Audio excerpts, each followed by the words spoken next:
Bonjour à vous, c'est Josué et aujourd'hui nous allons voir la source de la foi. Vous devez comprendre que la foi survient lorsque la parole de Dieu est dans votre cœur. Ce qui détermine qu'un chrétien ait la foi ou pas, c'est la parole de Dieu qui est dans son cœur. Si un chrétien a la parole de Dieu dans son cœur, il aura la foi. Et si un chrétien n'a pas la parole de Dieu dans son cœur, il n'aura pas la foi.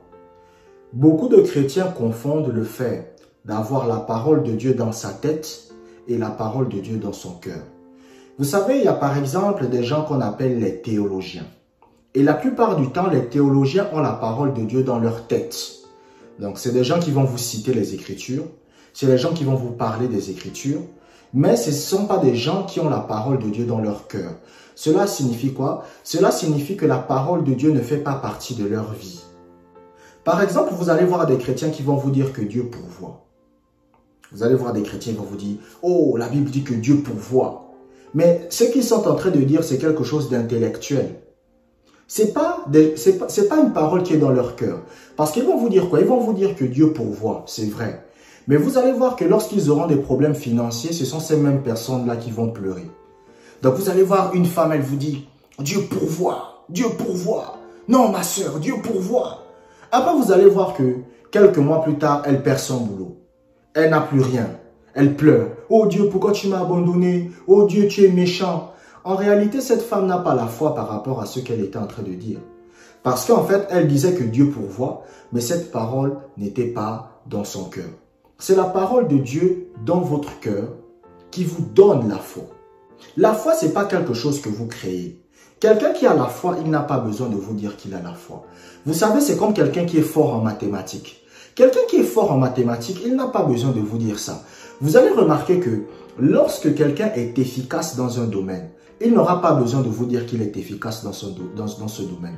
Lorsque vous voyez quelqu'un qui sait par exemple qu'il est un vrai prophète de Dieu, il n'aura pas besoin de crier sur tous les toits « Je suis prophète, je suis prophète, je suis prophète ». Non, vous allez le voir, vous allez le constater dans sa façon d'être. Et la foi, c'est ça. La foi vient lorsque la parole de Dieu est dans le cœur. Et la parole de Dieu qui est dans le cœur va amener un mode de vie. Lisons Romains chapitre 10, verset 17. Romains chapitre 10, verset 17. La foi vient de ce qu'on entend, et ce qu'on entend vient de la parole de Christ. La Bible dit quoi? La Bible dit, la foi vient de ce qu'on entend. Et ce qu'on entend vient de la parole de Christ. Donc, la foi fait quoi? La foi qui entre dans le cœur la parole de Dieu qui entre dans le cœur d'un être humain, c'est ça qui lui donne la foi.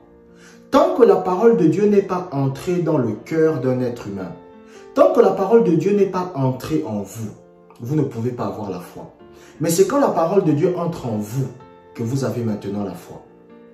Vous savez, moi par exemple, au début de ma vie chrétienne, j'avais beaucoup peur des sorciers. J'avais beaucoup peur des magiciens. Donc moi, si j'étais un chrétien et que quelqu'un pratiquait la sorcellerie, j'avais peur.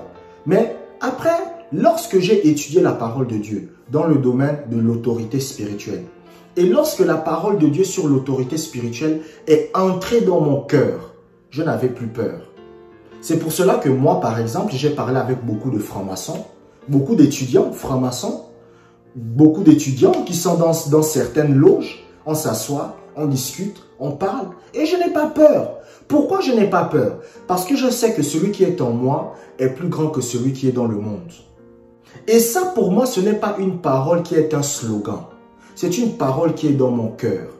Donc, ça veut dire que même quand quelqu'un essaye de m'attaquer en rêve pour me faire du mal, je n'aurai pas peur. Je ne serai pas terrifié. Pourquoi? Parce que je sais que j'ai la foi. Et la foi est venue de quoi? La foi est venue du fait que la parole de Dieu dans le domaine de l'autorité spirituelle est entrée dans mon cœur. C'est pour cela que je vous demande de méditer la parole de Dieu. Parce que comment vous faites entrer la parole de Dieu dans votre cœur? Vous faites entrer la parole de Dieu dans votre cœur en méditant la parole de Dieu. C'est pour cela que vous voyez que Josué avait la foi. Parce que vous devez comprendre que avant que Josué ne entre dans Canaan, Josué était incrédule. Josué avait peur.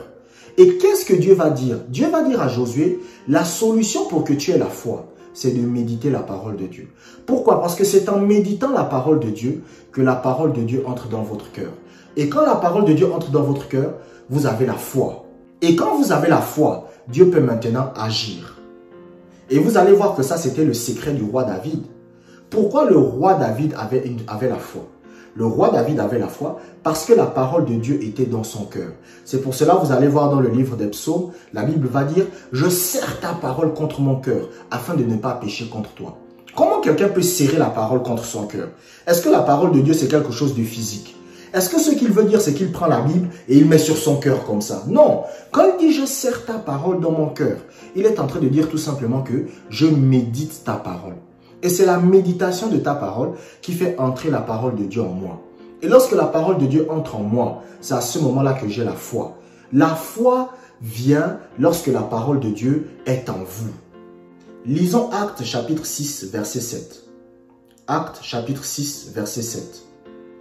La parole de Dieu se répandait de plus en plus.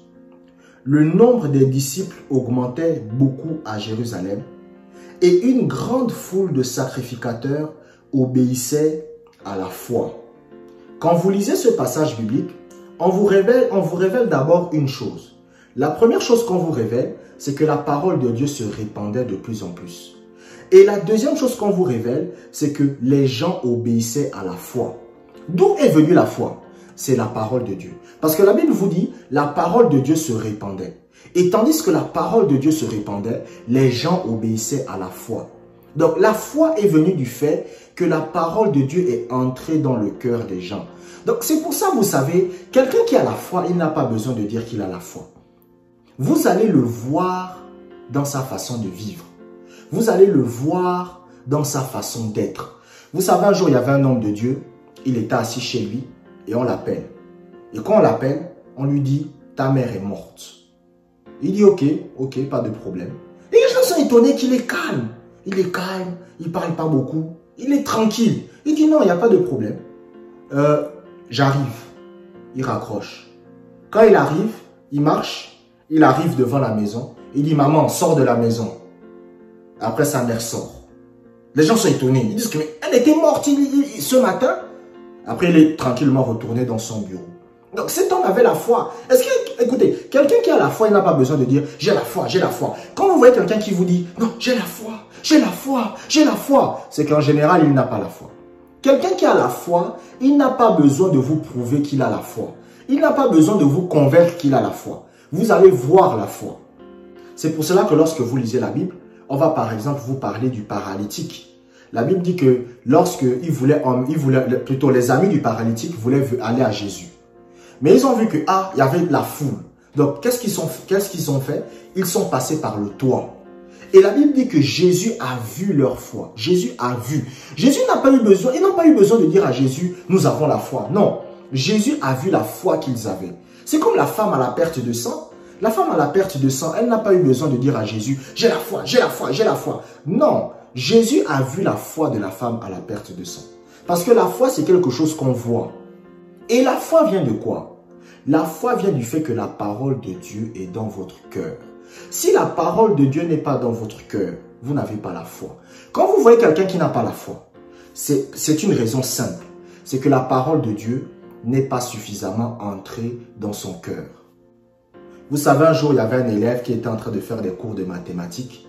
Et son professeur lui dit, « Monsieur, vous avez eu 0. » Mais l'élève dit, « Non, je suis un bon élève en mathématiques. » Mais le professeur va lui dire, « Si tu étais un bon élève en mathématiques, tu aurais eu la moyenne. Mais si tu n'as pas eu la moyenne, cela signifie que tu n'es pas un bon élève. Et si tu n'es pas un bon élève, cela signifie que les cours que je t'ai donnés ne sont pas entrés en toi. » Donc, il y a des gens, parfois, vous priez dans un domaine, vous n'obtenez pas la réponse, c'est parce que vous n'aviez pas la foi.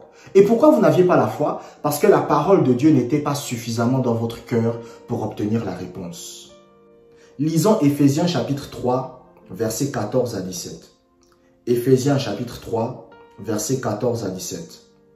À cause de cela, je fléchis les genoux devant le Père, duquel tire son nom toute famille dans les cieux et sur la terre, afin qu'il vous donne, selon la richesse de sa gloire, d'être puissamment fortifié par son esprit dans l'homme intérieur, en sorte que Christ habite dans vos cœurs par la foi. Regardez la prière de Paul. L'apôtre Paul prie, il dit « Je fléchis les genoux devant le Père de notre Seigneur Jésus-Christ, afin que vous soyez puissamment fortifiés dans l'homme intérieur. » Et à la fin, il dit quoi? Il dit « Afin que Christ habite dans votre cœur par la foi. » En fait, la foi vient de la parole de Dieu. Vous devez comprendre que la foi est contenue dans la parole de Dieu. Sur le plan naturel, écoutez, sur le plan naturel, lorsque vous mangez de la nourriture, dans la nourriture, il y a ce qu'on appelle des nutriments. Par exemple, lorsque vous prenez un steak, dans le steak, il y a des nutriments. Lorsque vous mangez par exemple des haricots verts, dans les haricots verts, il y a des nutriments. Et lorsque vous mangez maintenant le steak, qu'est-ce qui se passe? Les nutriments qui sont contenus dans le steak entrent en vous. Et c'est ça qui vous donne la force. Vous allez voir par exemple que quelqu'un a faim. Il a faim, il a faim. Et vous lui donnez un steak à manger. Qu'est-ce qui se passe? Les nutriments qui sont contenus dans le steak vont être transférés dans la personne. C'est la même chose avec la foi. Lorsque vous prenez la parole de Dieu et que vous la méditez, ce qui se passe, c'est que la foi qui est contenue dans la parole de Dieu est transférée dans votre cœur. Le transfert de la foi se fait par la méditation. Parce que c'est la méditation qui fait entrer la parole de Dieu en vous. Si par exemple vous voulez avoir la foi dans le domaine des finances, prenez les écritures qui concernent les finances et faites-les entrer dans votre cœur. Si vous voulez avoir la foi dans le domaine de la guérison, prenez la parole de Dieu qui est dans le domaine de la guérison et faites-le entrer dans votre cœur. Vous savez, un jour il y avait une dame qui est allée voir le médecin. Et le médecin lui fait les tests. Et le médecin va dire à la dame, écoutez madame, je dois vous dire un problème. Votre cœur, il y a un problème. Il y a un problème dans votre cœur. Et là, vraiment, il faut qu'on fasse une opération. Et la dame a dit non, j'ai pas envie de faire une opération. Elle est partie chez elle. Elle a pris toutes les écritures qui concernaient la guérison divine. Et elle a commencé à les méditer, à les méditer, à les méditer, à les méditer, à les méditer. Tout le temps, elle méditait, elle pensait à ça. Et au bout d'un moment, qu'est-ce qui s'est passé? Un jour, elle était en train de prier et elle a senti comme s'il y avait deux mains qui entraient dans son cœur. Et quand les deux mains sont entrées dans son cœur, les deux mains ont retiré la maladie. Et quand les deux mains ont retiré la maladie, elle a senti qu'elle n'avait plus de problème cardiaque. Elle est partie chez le médecin, elle a fait les tests, le médecin a vu que tout a disparu. Le médecin était étonné. Le médecin a dit, mais comment, qu'est-ce qui s'est passé? Mais pourquoi? Elle a obtenu la foi pour sa guérison. Mais comment elle a obtenu la foi? En méditant les Écritures sur la guérison divine. La foi vient dans votre vie lorsque la parole de Dieu est en vous. Je vous remercie d'avoir écouté ce message jusqu'à la fin. Abonnez-vous pour des prochaines vidéos et que la grâce du Seigneur soit avec vous.